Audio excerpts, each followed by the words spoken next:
તમે કલ્પના કરો કે 11 દિવસ સુધી તમે અનાજનો એક દાણો ન ખાધો હોય તો તમારી હાલત કેવી હોય.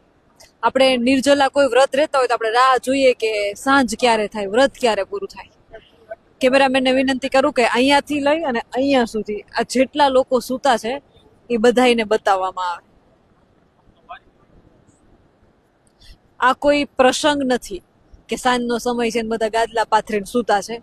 આ એ ખેડૂતો છે, આ એ 10 વ્યક્તિઓ છે કે જે ખેડૂતોના હક માટે 11 દિવસથી એને અનાજનો એક દાણો પેટમાં નાખ્યો નથી અને વીજ લાઈન મુદ્દે આંદોલન ઉપર બેઠેલા આ જેતપર ગામના એ ખેડૂતો છે. આ નેહુલભાઈ અમૃતિયા એ યુવાન છે, મારી પાછળ એ સંત છે, કારાભાઈ છે, નિલેશભાઈ છે.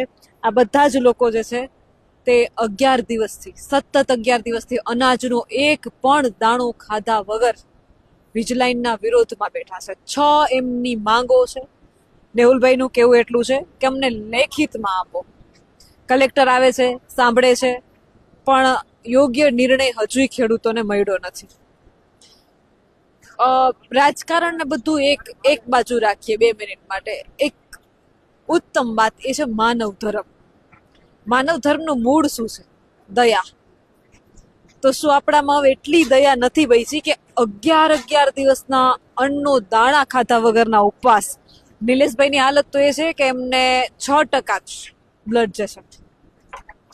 મેહુલભાઈ આપણે રાત્રે એક દિવસ જોયું તું બેભાન થઈ ગયા હતા. એવું તો કેટલી વખત થયું છે. એમ છતાંય પ્રશાસનના પેટનું પાણી નથી આવેલું. શું એ મીડિયા નથી જોતા? શું એ મીડિયામાં જે ખેડૂત આંદોલનનું પ્રસારણ થાય છે નથી જોઈ રહ્યા?